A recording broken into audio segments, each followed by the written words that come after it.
Hello guys, how are you all doing? So today we are gonna see, what if Luffy ate 2 devil fruit, part 1, so let's begin the video. Grand Line 10 years ago, Ikari Island aka Devil Fruit Island, was the birthplace of all the devil fruits that sprouted from the devil tree's branches.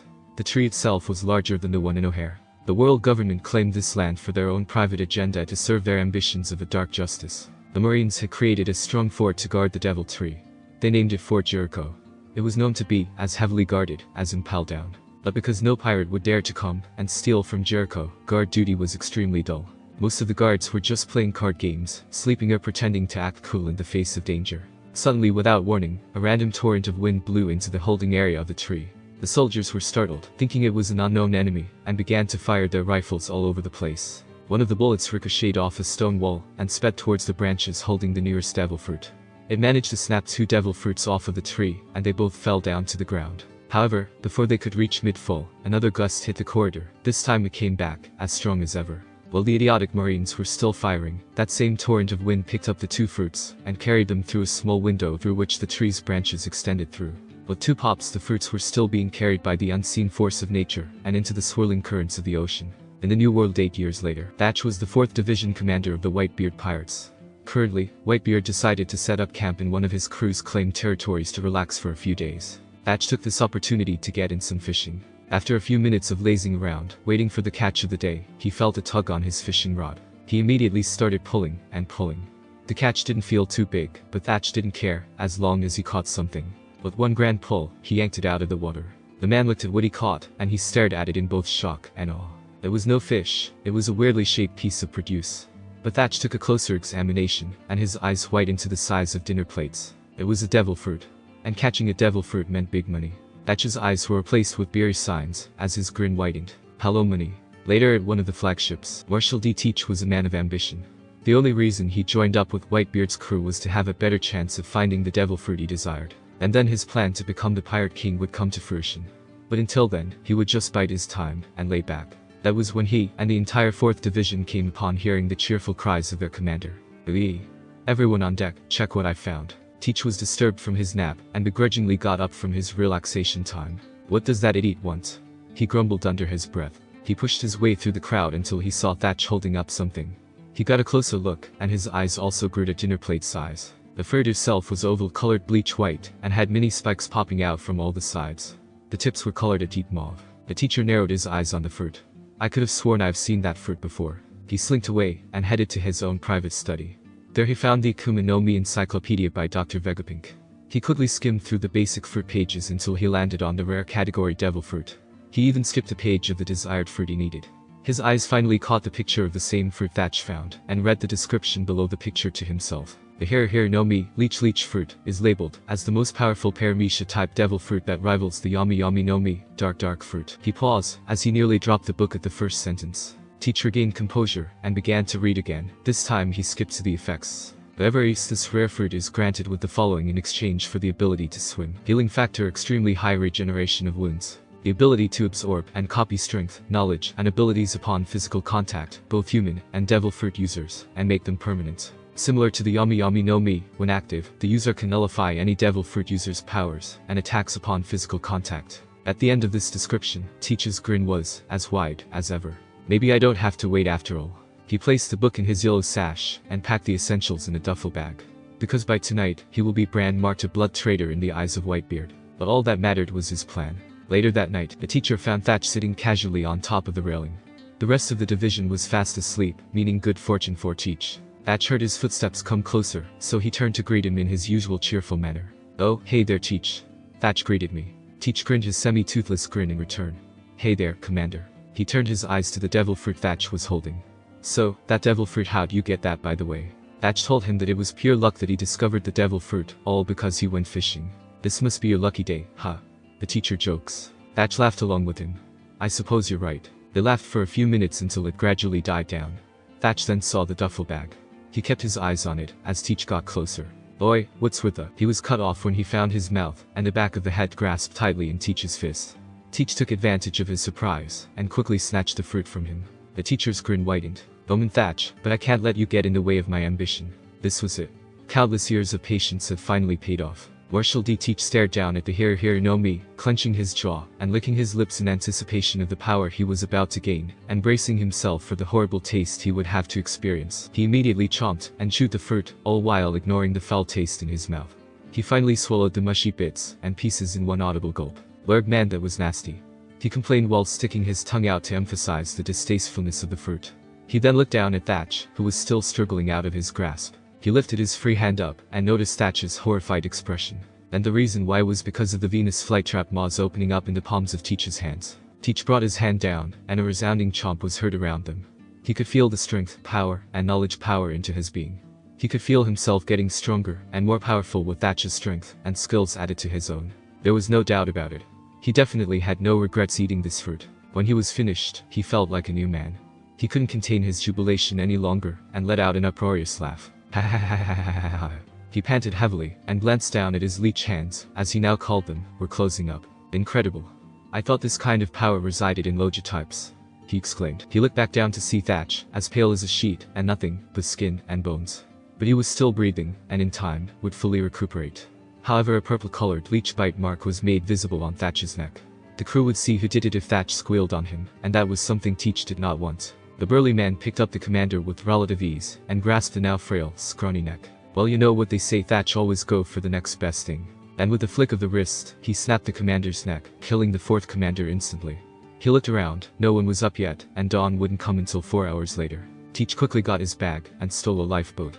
He rowed his way further from Whitebeard and the New World. The first step of his plan was complete. Now all he needed was an alias to hide under, and start a pirate crew. The name came to him. The polar opposite of Whitebeard. Blackbeard. That would be his name.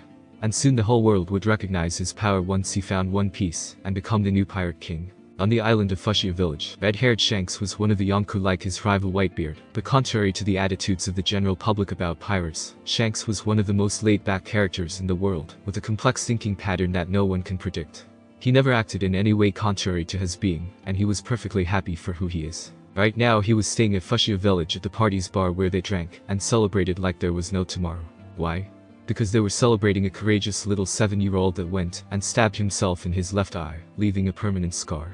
I told you I wasn't afraid, yelled the little boy named Monkey D. Luffy, who was giving his role model the best angry pout he could give. True, you proved me wrong, but you're still a chibi, he teased me. Luffy looked about ready to throw a tantrum.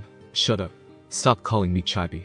I'm a man, he yelled. The bartender, Makino, thought it was adorable that Luffy wanted to be so much like Shanks. She would always watch over him like an older sister or mother figure. And my punch is as strong as a pistol, he yelled at the top of his lungs, causing the whole crew to laugh out loud. Shanks decided to humor him. Okay, he pointed to the counter of the bar. If you can make a dent in this, I'll take you sailing with my crew, he said. Luffy's scowl was soon replaced with a toothy grin. Really? Shanks was really just messing with the boy. There was no way that this boy could smash. All heads turned to a destroyed bar counter, and the source of destruction came from Luffy, who held a small amount of surprise to himself, as well as splinters lodged in his right fist. The adults, including Shanks, were speechless for once. No one said or did anything for about a minute, except stare at Luffy with dumbfounded expressions. Luffy was confused. What? He asked while feeling uncomfortable with all the states. Shanks was currently deep in thought at what just happened. No way, the force in that punch, it can't be, but I sensed it, hockey. Luffy remained silent until Shanks walked up to him and knelt down to his level. Luffy, do you know what you just did? The boy shook his head no. You destroyed the bar counter with just your fist. That's something only a full-grown man can do. How did you do something only grown-ups can? He inquired. The young Luffy looked at the shattered counter, then back at Shanks, and then shrugged. I don't know. I just got so mad that you guys treated me like a baby. Then I felt something flow through me and focused on that counter. I just gave it all I had in that punch, and that happened. He rubbed the back of his head self-consciously. Well, I guess I don't know my own strength. Shanks still couldn't believe his eyes. A boy no older than 7 had used hockey. He would have had more time to ponder on the subject if fate hadn't decided to interfere.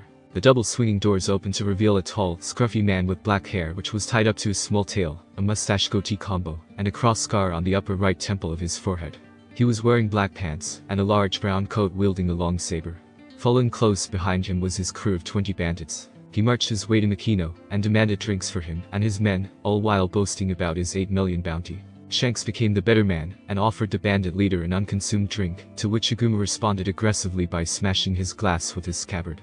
He then insults Shanks and his crew and takes off. It was after that they partied even harder. Lucky Roo and Yasop were dancing goofily and laughing their heads off. Beckman was against the wall with an amused smirk as he downed his drink. Shanks hadn't stopped laughing since that event had passed. Still, he couldn't help but think, how can he have an ambition that high, especially for a little kid? Then again, he is Dragon's son. Luffy, however, was mad as hell and let out his frustrations. What was that? You should have kicked their asses or something for disrespecting you. The laughter died down after his outburst, and Shanks was the one who answered him. Luffy, sometimes you have to know when to pick a fight and when not to pick a fight. Besides, he just broke the mug and spilled some sake. It's not worth getting in a fight, he explained rationally. Luffy went off to sulk in a corner of the undestroyed section of the bar. He was pouting and grumbling something about his role model's logic when at the corner of his eye, he spied two small open boxes sitting on his right-hand side, containing what appeared to be fruit. The one closest to his left was a purple fruit made up of many small teardrop-shaped parts with swirl patterns and spreading green leafage sprouting from the top. It has a shape and appearance that closely resembles a pineapple or a bundle of grapes. The second one was a more violet-colored yubari melon-shaped fruit with more swirls. Luffy's stomach was telling him to eat them, and he was never one to doubt his stomach. Ever. After a few seconds, Luffy began to gorge himself silently on the fruits, starting with the first one closest to him. Shanks gave the boy a minute to cool off, which was probably not the best idea for him, for, as soon as he turned back, he saw Luffy finishing off the second devil fruit. He grasped the boy by the legs and started shaking him up and down with all his force, but careful not to hurt the tyke. Spit it out, Luffy. All of it, he yelled. Captain Yasop beckoned. And after all that trouble, Captain Beckman called. All that money gone. Captain, Roo roared. The captain turned to his crewmates, discontinuing his tirade. What? Yasop raised a shaky finger to the empty chests. He ate both of them. Nani, Shanks yelled in disbelief, his eyes the size of dinner plates. He turned his head, almost giving himself whiplash. His eyes widened in horror when he saw that indeed both fruits had been consumed. He blanched as he shakily turned his head to the boy in question, who was quite literally face down on the ground, his legs had stretched a few feet. Shanks pulled the boy up to face him. Luffy, you just ate 2 devil fruits. Luffy looked a bit panicky and confused. What? I just ate them, and they tasted really nasty, just so you know, he shouted. Shanks shook his head vigorously. No, boy. No one is supposed to eat 2 of them. The effects cause the user to be torn up and killed from the inside out. So in other words, you're supposed to be dead, he shouted back.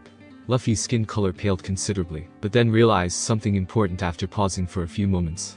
But I'm still alive. Shanks also took note of that, and how the toddler wasn't a bloody mess right now. But, how? He reached into his pocket and pulled out a small handbook version of the Akuma no Mi encyclopedia. He skimmed through until he reached the desired section regarding the first fruit Luffy ate. The Yami no Mi, dark fruit, is labeled the most powerful Loja-type fruit, as well as the rarest. Whoever consumes this fruit is given the following in exchange for the ability to swim. The ability to control the darkness, and its unique property of gravity. Damage and attacks become useless, as the user is his own center of gravity, thus resulting in regenerative healing, and forcibly pulling enemies towards the user. Able to summon black holes, and consume anyone and anything into it, effectively crushing them upon release. The most unique and powerful advantage of the fruit is that the user also has the ability to nullify the powers of other devil fruit users, by simply touching them, and draining them of their abilities. All powers from other devil fruit types, be it Paramecia, Zone, and Lojo, are affected by this. And finally, in the event the person who eats this devil fruit is allowed to consume only 1 more devil fruit, completely ignoring the rules of consuming only 1. This allows the user to be the first person to have 2 sets of powers. Note: find a good second fruit. Shanks had stopped reading as he collapsed back into his seat. Now, if he remembered correctly, the second fruit Luffy ate, the Gomu no Mi, Gum fruit, was no pushover either, as it not only gave the user elasticity, but can take a hammering and keep on coming back, or in other words, super endurance. Now Shanks had to recollect what just happened. The boy has tapped into his haki at an early age, and he just ate 2 powerful devil fruits. What's more, if this boy were to set sail and become a pirate, he'd have a great jump start ahead of him. Later that day, Makino and Mayor Whoop Slap ran into Shanks and his crew and told him that Luffy had gone to face off against the mountain bandits from earlier. Shanks sighed frustratingly. Stupid brat, he muttered. After confronting and interrogating all of Aguma's henchmen, one of them revealed that their leader had taken Luffy out to sea, something about teaching him some respect he won't forget in the afterlife. Shanks' eyes widened in horror. He knew what was going to happen if he didn't get there in time. So he told the crew to stay behind and told them he was going to take care of this personally. Once he made it to the docks, he used haki to focus his vision to see what direction they went in. Detaching his captain's coat, straw hat, and sword, he jumped into the water and swam as fast as he could. He arrived just in time to see Haguma being devoured by a red-eyed, brown-scaled, green-finned sea king in one bite in its large powerful jaws. But where was Luffy? Over on his left, he saw some splashing, signifying that it was Luffy trying to stay afloat as possible, despite the fact that he's become a hammer. Then over on his right he noticed the Sea King swimming over to his next meal.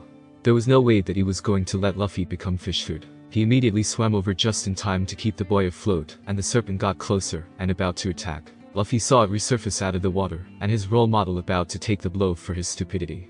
He wanted to close his eyes, but he could only stare at the approaching Sea King. He desperately pleaded to somehow find the strength he needed before. No. Luffy couldn't hold his frustration with his mistake and scrunched his eyes in focus. And then something amazing happened. That same power he showed at the bar accidentally came back, and at full force. "Leave us alone," he screamed to the top of his tiny little lungs. Luffy's voice echoed in a powerful shockwave that resounded in a 5-mile diameter. When he opened his eyes, he saw two things, an astounded Shanks and a stunned, frightened Sea King. Shanks was astounded for a reason. After Luffy's outburst, he fully examined his haki. He has the Hashoku haki, the king's disposition, he thought. After a tense silence, he noticed that Luffy had passed out. Probably from having such an eventful day, and tapping into a powerful and rare technique. He smiled lightly down at the boy. Now he would definitely owe him for saving both their lives. He turned to the still frightened Sea King, and used a bit of his own haki to send the creature away. He swam back to shore while carrying Luffy, and making sure he didn't fall into the ocean. It was 2 days later, and the red-haired pirates were preparing to leave for good. The day before, Luffy had challenged the bandits in a fight for Shanks' honor. He had been brutally beaten, even with his newfound powers, though granted, he didn't know how to use them. Then there was the fact Luffy had used haki, something only adults could use. Why? Because they have the most ambition at that point. And yet, Luffy just showed one of the Yonkou a deep hidden potential. Luffy and Shanks were having a last farewell. Or rather, Shanks was provoking Luffy until he exploded. "Shut up. I don't want to go with your crew, even though I won the bet," Luffy cried, yelling his true feelings for the world to hear. "I'll start my own crew that will be even stronger than yours, travel the world, and find One Piece. And then I'm going to be the Pirate King." The words seemed to echo faintly, as if they carried the will of fate. Shanks grinned, and said, "Is that so?" With that, he plucked his favorite straw hat off his head, and gave it to Luffy. He leaned forward, and spoke in a voice only the two of them could hear. "Listen, Luffy. You have a special power, and not just your devil's fruits either. You have the Hashoku haki. Be careful with it. You have no idea how dangerous it can be." Shanks pulled back, and said in a distinctly softer and brighter tone, "That's my favorite straw hat. Keep it safe for me, please. You can return it to me, as a great pirate." Shanks turned to board his ship, as unashamed tears fell from Luffy's unseen eyes. As Shanks waved the island goodbye, and set out to the seas he loved, he thought to himself, "Luffy, you're going to be one hell of a pirate when you grow up. And I just hope that I'm there to see it." Hikari Island, Fushia Village. A few months later, it was currently nighttime, with a full moon, and every kid was tucked in, and off in dreamland. Well, all except one. A certain straw hat wearing, 7-year-old Luffy was training to become as strong as possible, so that when he was ready, he would head out to the Grand Line, and fulfill his dream to become the next Pirate King. After Shanks left, his grandfather came a few days later, outraged that Shanks was here, and that he had inspired Luffy to become a pirate instead of a marine. But seeing how he needed his grandson to be strong regardless, he decided to let him stay at Mount Corbo with dating the mountain bandit. But Luffy hated bandits, thinking back to Higume. Soon enough Luffy met Portgas the Ace. The two got off on the wrong foot, until one day he followed Ace into the forest, and found him talking to another boy his age wearing a big hat. His name was Sabo, Ace's best friend. When Ace and Sabo caught Luffy spying on them, they tied him to a tree, and plotted to kill him, only for a large man from the Blue Jam Pirates named Porkami caught the tied-up Luffy, and took him to the Great Terminal aka Garbage Mountain, while Ace and Sabo ran away, and hid. Later they trailed behind, and found Luffy tied up to a pole, and Porkami interrogating him about the stolen treasure Ace and Sabo stole from them. When the boy lied, Porkami started torturing Luffy by hitting him with a large hammer, which proved ineffective due to Luffy's rubbery body. Then he tried spiked gloves, and that did the trick. He continued to beat him up for hours until Porkami decided to kill him. Then Ace and Sabo rescued him, and left Porkami to die at the hands of Blue Jam.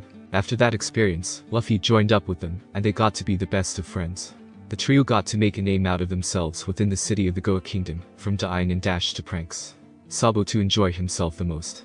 But one day, a nobleman wearing a similar hat to Sabo's called out his name. Later, the two Ds found out Sabo's true lineage, as the child of a noble family in the upper city. Sabo admitted how he was ashamed of his heritage, because of how they acted to people they deemed lower than themselves, and that all he wanted was to be free, and to write a book about the world. But to his surprise, Luffy and Ace didn't care about that. It was then Ace came up with an idea. By exchanging drinks of sake, they would become brothers, so, as long as they carry this bond, it doesn't matter where they are in the world. Over the next few months, the newly found brotherhood did many activities such as sparring, hunting, and the usual pranks. But one day, Sabo's father had found them, and to make matters worse, so did Blue Jam. It turned out that the nobleman hired the pirates to bring back Sabo and kill Ace and Luffy. Sabo begged his father to spare them, and he accepted, much to Deep Brother's protests. Then Blue Jam inducted them into his crew, and forced them to carry crates over to the Great Terminal. They never saw Sabo again after that day. Later that night, when Blue Jam told them that they had been carrying explosives to destroy everyone in Garbage Mountain, they were horrified, and went to stop him, but the pirates restrained them, and left them to die in the soon-to-be inferno. When they escaped, the fire had already spread to most of the Great Terminal, limiting their openings of escaping from there. Eventually, they found one, but were halted by the remaining Blue Jam pirates plus Blue Jam himself. Apparently he struck a deal with Sabo's father to set fire to the terminal, only to be betrayed by the nobleman when the gates to the city close, leaving most of his crew to die except for him. He threatened to kill the two boys if they refused to reveal the location of the treasure. Naturally Luffy refused, but Ace said he would tell him if it meant Luffy's safety. Once he told him, Blue Jam broke his word, and had his men attempt to kill Luffy. This made Ace furious, and with one powerful yell, they were knocked out, leaving him, Luffy, and Blue Jam. Luffy noticed that his older brother could do that strange power Luffy could do. Blue Jam nearly killed Ace, until Dating and her bandit crew came to the rescue. Ace told them to take Luffy and run. Luffy didn't want to leave his older brother, but Dating wouldn't hear it. Instead Ace stood behind Dating with him to confront the pirate, not noticing a huge storm cloud appeared out of nowhere in the night sky. 2 days passed, and Luffy was worried sick for his older brother and Dating. Then Ace came back carrying a wounded Dating on his small back. Luffy cried happily for Ace's safe return. Later on, one of Dating's bandits came in, panic and sorrow crossing his face. He told all of them that while looking for Ace and Dating, he went into the city and spied Sabo on a small boat sailing off, but sadly, he didn't make it far as his boat was shot down by the TENRYKBITO Celestial Dragonair World Noble, Saint Jalmak. His body wasn't found, and all that was left of the burning wreckage was his torn hat. Ace seriously goes out to try and find a bastard to avenge Sabo, but Dating forbade it, saying that they would doom everyone. Luffy was crying again, and so was Ace after reading Sabo's farewell letter. Luffy told Ace not to die, to which he replied that he wouldn't leave his crybaby little brother alone. They would stick together, train together, and grow together as pirates. After all, pirates are all about freedom, not marines. It had been a month since the Sabo incident, and the two brothers vowed to get stronger, so they would set sail together. They also made a promise to their fallen brother that they would live their lives no matter what, and never pray for death. They took that promise very seriously, especially Ace. Now he was in the middle of a forest trying to improve his new powers, which he found were very difficult to manage.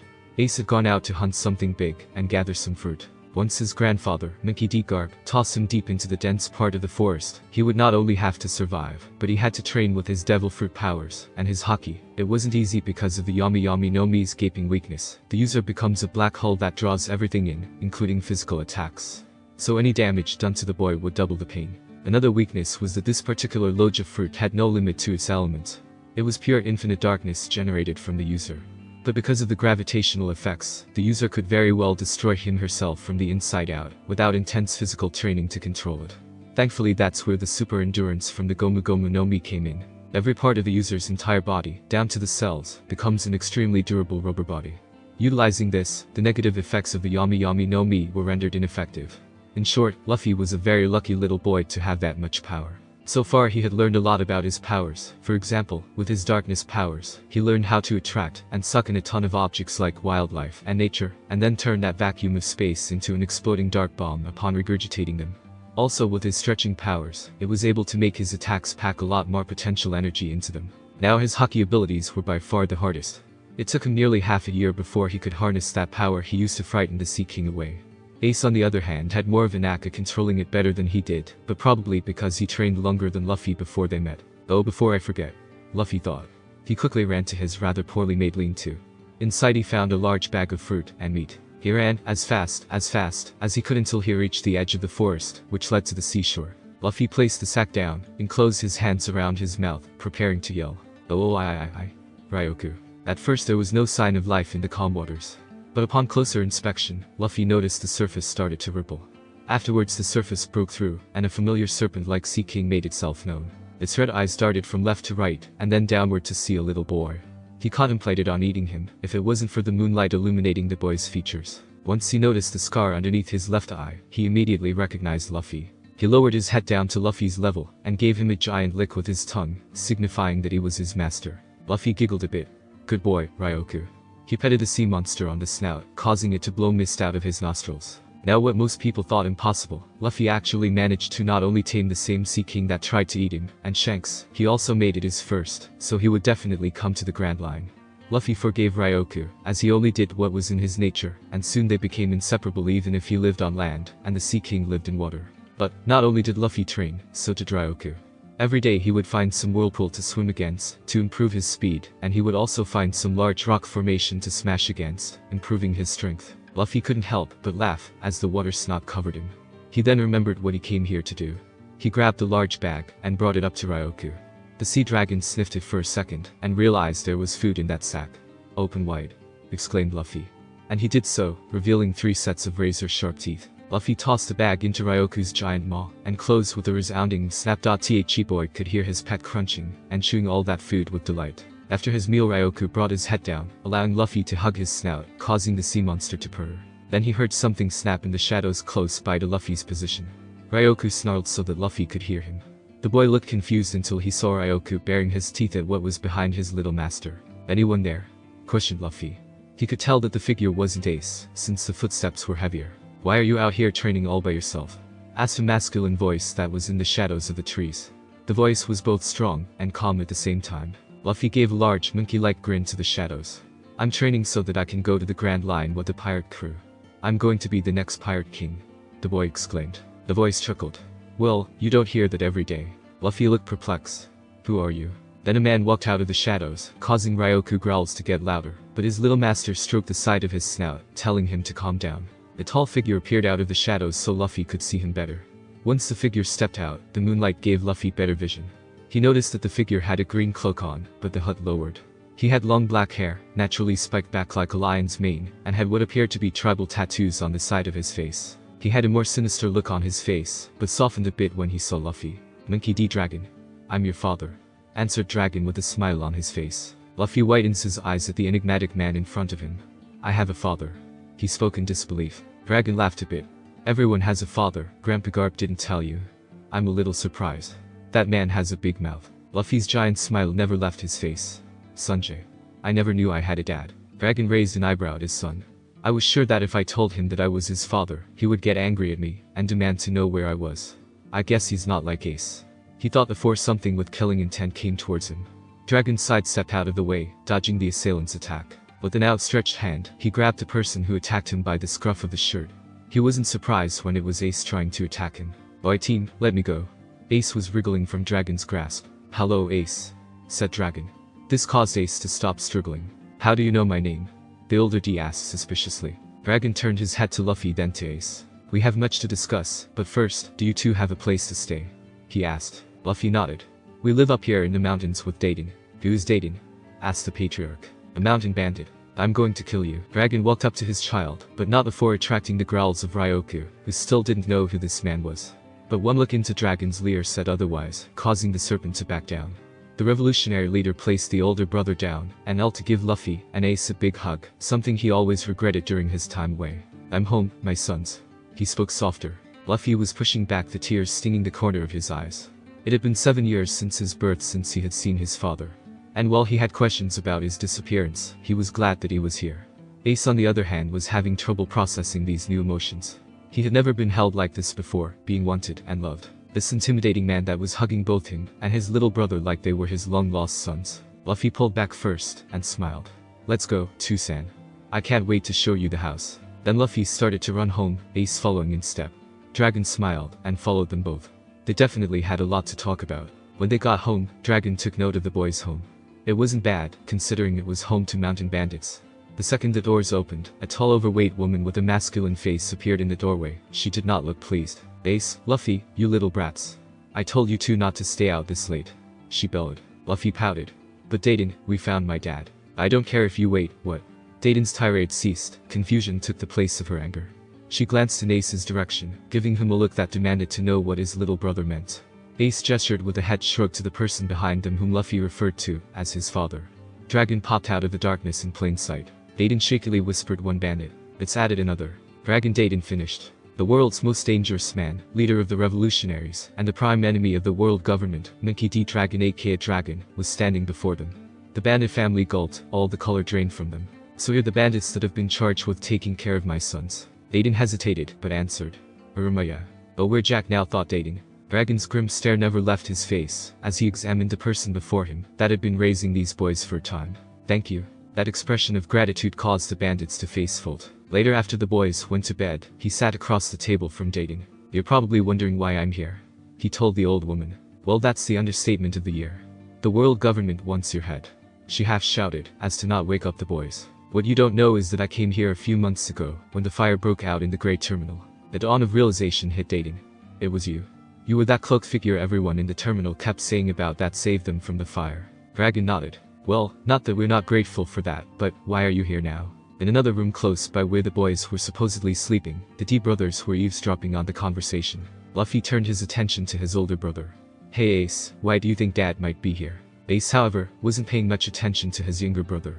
He was still a bit doubtful that this man he had never seen before in his life was his adoptive father.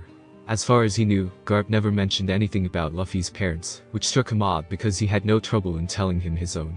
And now, this mysterious, and possibly dangerous man wanted by the world government, had come to this place just to visit his sons. And what's more, he didn't know how to react to Dragon calling them both his sons. He never had a father before, could this be an opportunity for him to have one? The freckled boy was brought back to reality when he heard Daden's outburst. What? You want to take the boys so you can train them? Dad yelled indistinctly. Yes. Garp isn't bringing out their full potential because he's fearful of their futures. But I'm not. I will take my sons somewhere hidden near the island, and train them to bring out their full potential, so that when they set out to the world, they'll be ready. He responded calmly. Especially when the time comes for the world government to fall, I'll need their help. And what about Garp? I'm pretty sure he's not gonna take too kindly to you being here, let alone take the boys to boot camp. You let me worry about Garp. I'll deal with him, and your deal with him will remain unchanged. Daden gave up. There was no arguing with the D family, that was for certain, so she had no choice but to comply. Okay, fine. I'm already in it deep anyway. She resigned. Dragon gave a nod of thanks before shifting his head to the open doorway where Luffy and Ace were spying from. And I think I'll give the boys the good news, he said, before getting up from his seat and making his way to their room. He heard cluttering sounds before entering, and saw the boys sleeping. Luffy, Ace, I know you two are awake. Please let me get a better look at my sons. The boys stepped out into view. Luffy looked up astonishedly at his father, feeling a sense of pride that his father was very strong. Ace, on the other hand, was a bit skeptical about the whole situation. The revolutionary leader knelt down to face his sons eye to eye. How about it, boys? Do you two want to get stronger? He asked them seriously. Luffy nodded nervously. Ace still didn't trust him. Why do you want to help us? You haven't even bothered to show up until now, so why the hell should we trust you? Yelled Ace. Dragon expected this from Ace. He knew the boy needed a parental figure, one to look up to with pride, and to support and encourage him.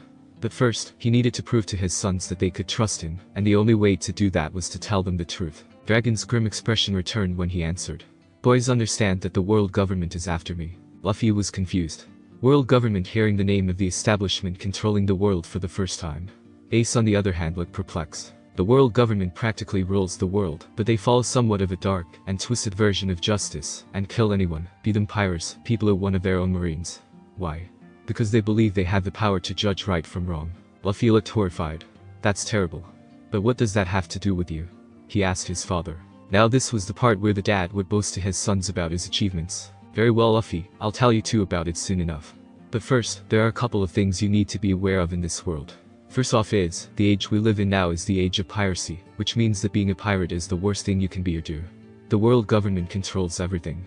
They control the Marines, and the Shichibukai, 7 military seas. They are one of the main obstacles that stand in the way of anyone from becoming the next pirate king, as it would upset the balance of the world. Explained Dragon. Luffy gave him a smile. Really? Well then I'll just have to kick their asses. The youth exclaimed, as he pumped an arm. After listening to his stepfather's explanation, Ace felt conflicted. He wanted to pay the government back for killing Sabo, but he didn't want to give up his dream of being a pirate. Dragon sensed Ace's confliction. You both have strong ambitions, and that's how I was able to find you. It was during that time that I created the Revolutionaries organization. Our goal is to destroy the world government, and let the world finally be free from its shackles. Things are already running smoothly. The reason I've come here is to help make you stronger, my sons, that way in the future you too will be ready for the world. Luffy jumped for joy. Yada. I'm going to get stronger. He cheered.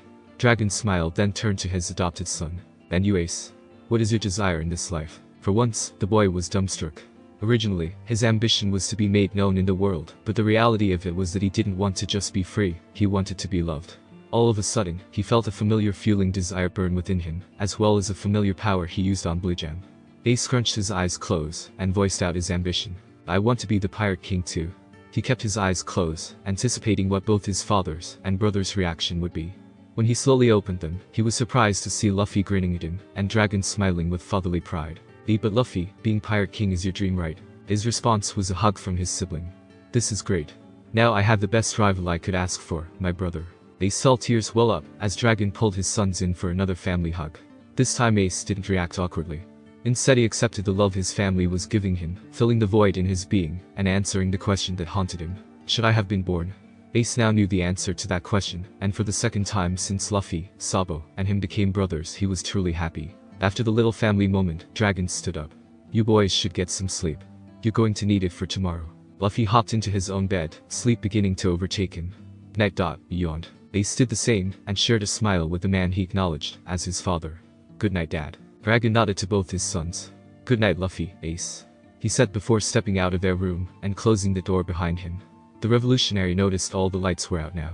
The bandit gang went to sleep already. Once he left the house at a reasonable distance, he took out a den mushi, and waited for someone to pick up. Yes sir, spoke a feminine male voice. You know like and would speak. Ivankov, I want you to come to the East Blue, and also bring Inazuma here with you, as well. Ordered Dragon. East Blue? You said that we were going to stay away from that for now. I'm going to be training my son, but I need you two to help me do this. Explained Dragon. Oh, that's right, you have a little boy of your own. How kawai, Ivankov squealed. Dragon rolled his eyes. Okay, we will be there in a couple of days, Dragon. Good, and be sure to bring the equipment I requested for Luffy's brother Ace. Said Dragon. He has a brother, inquired the Queen of Queers. Yes, now can I count on you to train them, he asked, beginning to lose his patience. Not a problem. Two more things, Ivankov, keep a low profile upon arriving in Fushia village, and order Dragon. And, this time Dragon was deadly serious when he spoke into the den mushi. Do not come to Luffy dressed the way you usually do. I don't want a traumatized son to deal with. Wear something humanely casual, or there will be hell to pay. Do I make myself clear? He spoke in a deathly serious tone he uses on his subordinates or his enemies. Dragon could see his den mushi quaking with fear, as Ivankov spoke. Oh, of course saw Ivankov out. Dragon hung up. He titled his head up to see the brilliant, starry night sky. Not a cloud in sight. He began to ponder on his reaction upon meeting his children. He noticed that Luffy had a mixture of aura around him, the kindness from his mother, and the headstrong attributes from his side. Ace's aura was like a fire similar to his biological father, but at the same time he was different from him. Dragon knew he would do right by his kids, he would be a father to them, and give them the support that a father could give to his children. I swear this on my life, once the world's problems are resolved, the world will change for the better. Everyone will live in a world of freedom and equality.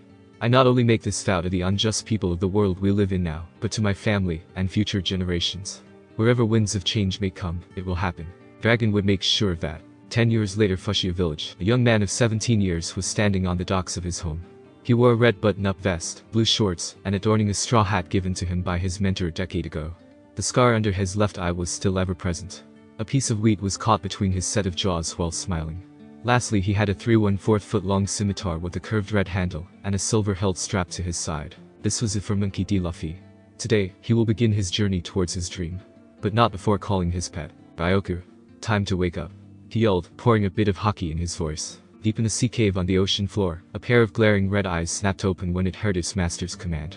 He immediately shot out of his abode, and up towards the surface. With a loud splash, the creature surfaced, meeting upon his master. He knelt down so that his master could greet him properly. Indeed, Ryoku had noticed his master's growth since they trained together, as dot. Luffy took note of Ryoku's growth. For one, the Sea King grew in size at least 7x 5 feet in length and width. And what's more, he noticed that the top of his dorsal fin was torn slightly, and had a thin scar over his left eye, both results of his training. Ready to go, Ryoku. The creature nodded in agreement. Luffy grinned. Great. Now try this on for size. He reached into his boat compartment and unveiled a set of reins. The beast looked a little annoyed at having to wear that. Come on boy, I had this made just for you. How else are we gonna stick together? And besides, this'll help travel flyby. He added. Ryoku merely snorted, and begrudgingly slid the pulling bar in his mouth. Luffy had attached the reins to the small dinghy, and grasped the handles. With a crack of the reins, and a giddy-up, they both sped off into the crack of dawn, where countless adventures awaited them. Further down the East Blue, the cruise ship was anchored across from an uncharted island. A few Marines were stationed there for guard duty and protection for the people and their valuables. Of course, they have yet to see any sign of danger or any potential threat upon this vessel, so, as a result, the Marine foot soldiers took the time to just hang around, while the guy up on the crow's nest was keeping a lookout, albeit lazily. The only thing that transpired was that they managed to pick up a stray barrel out in the ocean that floated their way. Things were pretty quiet. That is until the Marine on lookout saw a strange-looking ship. It was pink, a skull with a heart on it for the flag, and a swan with heart-shaped eyes for a figurehead. It was, in a word, ridiculous. Hell, if it wasn't for the Jolly Roger, the Marine would have thought it to be some kind of themed ship. Boy, we've got pirates off the port bow. The Marine soldiers down below were shocked by their comrade's outburst, and peered into the direction pointed out, to see if he was screwing with them. He wasn't. On said ship, a British-looking, obese woman wielding an oversized, iron-spiked club, was looking at the potential jackpot that lay before her. Her crew already stole, and swiped every piece of treasure, and jewelry they could get their grimy hands on. "Kobe," she bellowed. And like lightning, a rum-looking pink-haired, wimpy boy with glasses, basically, textbook nerd, appeared before her, who was shaking like a leaf. "Hi, Alvida-sama," he squeaked. "Who's the most beautiful woman in all the 5 blues?" "Really, Alvida? Because I think Bo Hancock and the Mermaid Princess might be offended by your statement." Of course Kobe wouldn't say that out loud, lest he suffer her wrath, and receive her punishment by her club. "You're Alvida-sama," he stuttered. The fat woman grinned maliciously. "Did now get a barrel of rum for my men," she barked. And with that, Kobe left in a blur, and scurried his way down to the cellar. Once there, he found the closest barrel he could find. Moving it, however, proved to be more of a chore, as Kobe found out that whatever was in that barrel was about as heavy as an anvil. That's when 3 of Alvida's pirates came to get some rum for themselves. Kobe tried to stop them, but they paid him no mind, as one of them got to open the barrel. However, none of them were prepared for what was actually inside it. With a great big yawn, 2 outstretched arms, a young 17-year-old with a straw hat burst out of the container, and smacked 2 of the pirates upside the head, and launched them about halfway through the roof. The young man opened his drowsy eyes, taking in the environment around him. "Huh? Nani? Where am I?" He looked from left to right, until he realized he was inside a ship. He must have dozed off. He turned his head again to see both a scared Kobe, and a shaking pirate. "Boy, you 2 know what this place is?" he asked. Of course, the pirate reacted by firing his flintlock pistol at him. The bullet never reached its target, as the young man had disappeared. Kobe looked around for him until he heard an unsheathed blade coming from his left. His head snapped in said direction to see the same young man, but with his scimitar held against the pirate's neck. This time, Kobe noticed that the young man's demeanor did a 180. His straw hat covered his eyes, and he had a serious, unreadable expression. "Now that wasn't nice. I just wanted to ask where I'm being held in, and you go and shoot at me." His voice was laced with a dark tone to it. The pirate was shaking just as Kobe was, only the pirate had nearly lost control of his bells, just nearly. Instead, he just fainted. The young man's expression changed back to confusion, as he stared at the unconscious pirate. He shrugged, then turned to Kobe, who was still shaking. "Hey, do you know where I am?" Kobe, not wanting to be in the same position as the pirate before him, answered him quickly. Why you're on a Alvida-sama's pirate ship." The young man looked at him blankly, then scratched, and rubbed his chin while deep thought. Yes, he does have the mental capacity to think, until his stomach started growling. "You got any food?" he asked. Kobe stopped shaking, and looked at him oddly before taking him to the cellar, and gave him a barrel full of apples. "Oh, boy. Apples. Though it's not exactly meat, it'll do," the young man exclaimed, as he chomped down on the first apple. Kobe watched this guy from a safe distance so he could ask him questions. "You Ano, who are you?" Amid snacking, the young man faced Kobe. "I'm Rugby." He spoke with a mouth filled with apples. What?" With a loud gulp, the young man tried again. "Sorry, I meant to say, my name is Minky D. Luffy, and I'm a pirate." Kobe's eyes grew, as big as his glasses. "A pirate? But pirates are ruthless cutthroats of the sea. Why in the world would you want to be one?" he shrieked. Luffy smiled. "For Gold Roger's treasure," he said simply. Kobe's jaw dropped to the floor. "One Piece? That treasure doesn't even exist. Is it just a myth?" "It bonk." Kobe was now nursing a sore lump on his head. "Why did you hit me?" Luffy just looked at him blankly. "You shouldn't scoff at people's dreams." Kobe immediately reprimanded his actions. "Goman, I just want to know why. To become the new Pirate King." Luffy's grin widened. This time Kobe just stood there, speechless. Is this guy for real? He wants to become the next Pirate King. "What about you? What's your dream?" Luffy asked. Kobe thought about it for a minute. For at least 2 years he had been in service to an ogress with a foul temper that he had nearly forgotten what his dream was, until the realization hit him like a ton of bricks. "I want to join the Marines so I can become an admiral. So I can arrest pirates like Alvida." The roof above their heads suddenly exploded, revealing a very pissed off Alvida jumped down to the ground. "What did you say, Kobe? You going to capture me?" "That's a laugh," she scoffed. She turned her gaze to Luffy next. "You're not the pirate hunter Urano Zoro. Who are you?" Luffy just looked at her. "A pirate," he replied. Alvida merely grunted and turned back to Kobe to torture him some more. Kobe, who's the loveliest woman in the world. The pink-haired boy went back to his stuttering until Luffy answered for him. "Who's the boar?" Kobe, as well as all of the Alvida pirates, had their jaws dropped to the floor and eyes popping out at Luffy's death wish. Alvida's face was riddled with tick marks. "Why, oh you bastard." She swung her mace at her target, which was Luffy. Of course, what she didn't realize, in her blind fury, was that Luffy was already gone, along with Kobe. Once she noticed that her club had missed her target, she looked from all sides to see where he went. She growled as she snapped her head up to her men. "Where is he?" she roared. Not a Dark Knight reference. Now this was strange, usually they were responsive. She somehow managed to crawl out of the hole she made to see what was going on. Her beady eyes widened at what she saw. All of her men lay unconscious on the floor, with foam coming out of their mouths, and their eyes without pupils. Alvida demanded what the hell was going on until she saw Luffy, standing with a frown, and Kobe was down on his knees, slipping in and out of consciousness. "What did you do to my crew?" she bellowed. Luffy looked at the sprawled crew members all over the deck, and shrugged, while picking his ear. They had weak sauce. Probably someone from someone like you, as their captain." He responded casually. That was the line. Alvida charged at Luffy like a raging bull with her club held up high. Luffy just shifted into a simple frontward stance, and pulled back his right arm. It all happened in a blink of an eye. Alvida was only 3 feet away from hitting her mark, but didn't even get the chance, as an incredibly strong power-pack punch socked her in her stomach, causing all the wind to be blown out of her. The force of the blow was so strong it lifted the fat woman off her feet and launched her into the sky like a cannonball. Alvida went soaring until she was a shining star in the blue sky. Luffy clapped his hands together and brushed them off. "Well, that takes care of that." He then noticed that the crew was still knocked out. He grinned sheepishly and scratched his chin. Maybe I should have kept at least one standing so I could ask where they keep the lifeboats. But then he realized something. Kobe. He tilted his head down to the semi-conscious boy. "Hey Kobe, was it? Where are the lifeboats?" Kobe pointed a shaky arm in the direction of the lifeboats. Luffy grinned. "Thanks," he said, as he grabbed Kobe by the scruff of his shirt and jumped into the small boat. He used his sword to cut the ropes holding it down, and they both dropped to the surface of the water. Somehow, Luffy managed to catch an image of a young, red-headed female who seemed to be stealing from Alvida's pirate ship. When the boat touched the surface, Luffy called out to his pet, "Ryoku." Suddenly, the surface rippled and bubbled until the serpent rose out of the water. As soon as Kobe regained full consciousness, he looked towards the towering Sea King. Kobe adjusted his glasses so he could see properly, and then turned to Luffy with a neutral expression.